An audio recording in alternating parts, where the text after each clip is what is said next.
Welcome back to The Breakdown. I'm your host, Nate Pike, and tonight I want to kickstart our return by setting the record straight on a few things. So yes, I will be reading again. I've said it before and I'll say it again. One of the biggest goals of this show has always been to make Alberta politics accessible and understandable for as many people as possible using any means necessary. That has meant using commentary, satire, humor, and although it's been a while, occasionally puppets. The foundation of a healthy democracy is a well-informed electorate. And historically, that electorate has been primarily informed by journalists.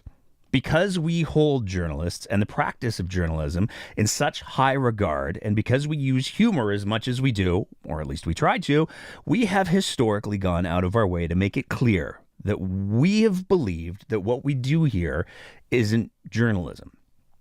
Because of the attention that the show has experienced since the launch of the $6 million lawsuit against us by MHCare and its CEO and owner, Sam Mraiche, the type of content that we produce has come under significant scrutiny.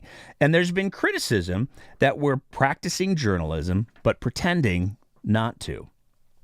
It is for that reason that after 6 years of producing content, we are moving away from actively taking a position on whether or not we're journalists. And we'll be leaving that up to you, as the consumer of our content, to determine for yourselves.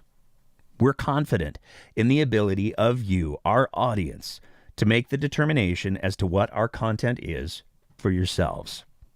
We're going to continue to try and produce the same well-researched content and commentary with the same goal of making complex issues accessible that we have been pursuing since day one. What you choose to call it or us is entirely up to you. Moving on from there. As you're likely aware, the show was recently subject to a court order that resulted in our content being made unavailable. And there are a few pieces that came out of that situation that I want to set the record straight on. The first is the unintentional publishing of a person's home address. In the course of researching our episode on the skybox photo, we acquired publicly accessible records, including publicly accessible corporate records that we relied on when we produced that episode. Those records have played a significant role in determining the ownership of the Alberta Surgical Group, which is a group that owns some of the publicly funded but privately owned and for-profit chartered surgical facilities operating in Alberta. We shared those records to demonstrate that there are clear overlaps in the interests of the owners of Alberta Surgical Group, MHCare, and former employees who worked in procurement for Alberta Health Services. What we didn't realize when we published those records was that those documents included the home addresses of some of the owners of those companies. We have since taken steps to remove or redact that information from our content.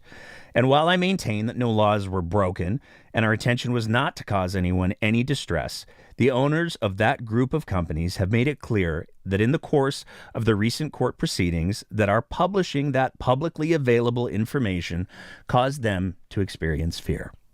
Again, the information that we published was public information available to any Albertan.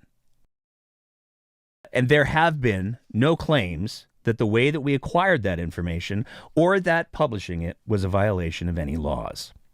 That being said, for anyone who did experience any fear or distress as a result of us publishing that publicly available information, I want to issue a sincere apology.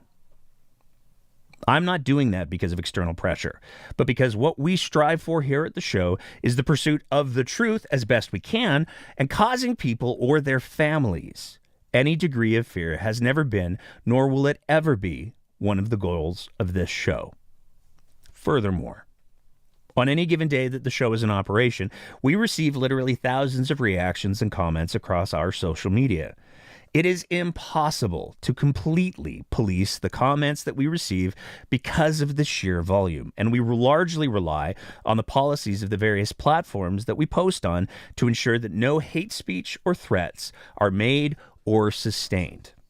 To try and catch the nuance of every single response to one of our posts would be like driving down the highway at speed and trying to read the license plate of every single car that you pass as you go, while still watching for what's coming down the road at you next. In the run-up to the recent court proceedings, it was brought to my attention that someone had posted an inflammatory photo on one of our posts regarding what has now become known as the corrupt care scandal. Which, by the way, just isn't a great name, but it appears that the NDP are committed to trying to make fetch happen. I want to be clear. As soon as I was made aware of this post, I removed it from public view through the breakdown. I want to be absolutely clear. This is unacceptable, and it's a clear, implied, if not explicit, threat of violence.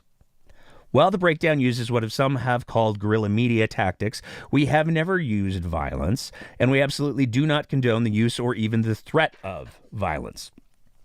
In fact, to be entirely honest, one of the hardest things for me about the recent court order that silenced me from speaking publicly about any of these issues and topics was the fact that it was the same court order that prevented me from condemning this post or any other alleged threats and harassment.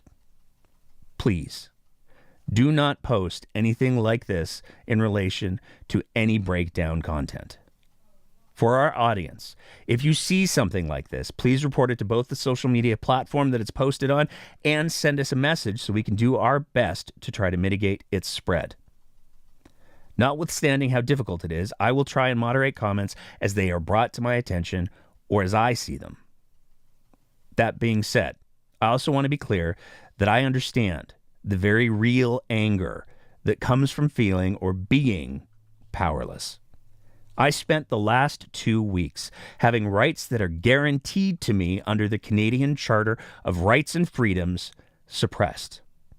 I'm still very angry about that. I'm angry that the Premier's office allegedly tried to have me fired from my job as a paramedic. I'm especially angry about that because just a few years ago, I spent over a year fighting my way back from a PTSD diagnosis to recover and get back to the job I love. And because I dared to criticize the government of the day, they allegedly tried to take away that accomplishment, my livelihood, and my ability to provide for my family. So you had better believe I'm still very angry about that. I'm angry that asking questions about how taxpayers' money was spent puts a target on my back and a $6 million lawsuit over me and my family. I'm angry that instead of her taking responsibility for the roles that Danielle Smith and her staff played in removing guardrails designed to prevent undue influence on and by government, the current Premier of Alberta has instead only been blaming the organization that she is ultimately responsible for, after she personally tore down the firewalls to prevent government interference with the express stated goal of gaining even more influence to allow for even more government interference. I'm angry that the Premier and others are pretending the medication purchases and the surgical contracts were just bureaucrats being bureaucrats when they were both the direct result of ministerial directives. So here's where I return to my most Albertan of metaphors. Anger is combustible. If you aren't careful with it, it will burn out of control and destroy you, everyone around you, and everything you love. But as with any combustible, you can also use it as fuel. It can take you places, and it can sustain light even in what feels like the darkest of times. I made the decision that was how I was going to use my anger years ago. And today, that's how I'm asking you to use yours. Use it to push back and to fight back. But always remember that as bad as things may seem right now, we are still fortunate enough to live in a country where we have other tools to use to fight injustice. And the return of this show to what I'm certain is the great frustration of those who tried to shut it down, allegedly all the way up to the Premier's office, should be taken as a positive example of that. I'm also grateful for a lot. I'm grateful that we live in a country where we do not have to embrace violence as the only remaining tool that we have the option of using. I'm grateful for the support from all of you. I'm grateful for the kind words and the testimonials about how important this show is to you. And I'm grateful beyond words for the financial support. Albertans and Canadians have been far more generous than I asked or could have ever even imagined when we first launched our GoFundMe. That generosity has guaranteed that I will be able to use all of the avenues that our society provides to fight back in the right ways against the attacks that the show continues to face by the people who want to see us silenced. We will be getting back to our weekly roundups very soon, but I also want to let you know what to expect from us over the coming weeks. To start with, on Wednesday at 8 p.m., we will be rebroadcasting our Skybox episode. We've made some minor changes to remove the home addresses, and we won't be making available the original versions that included that information. We're going to ask you all to share this slightly updated version of that episode wherever you can, because we still believe that almost 6 months after it was originally presented, it remains one of the most important episodes that we have ever produced. One of the other unfortunate side effects of the muzzling that I and the show have experienced for the last 2 weeks is that it disrupted a project that I've been working on for the last 2 months, and that's been an extremely deep dive on the changes to the coal policy and the risks that reopening the Grassy Mountain Mine presents, not just to southern Alberta, but to the entire province.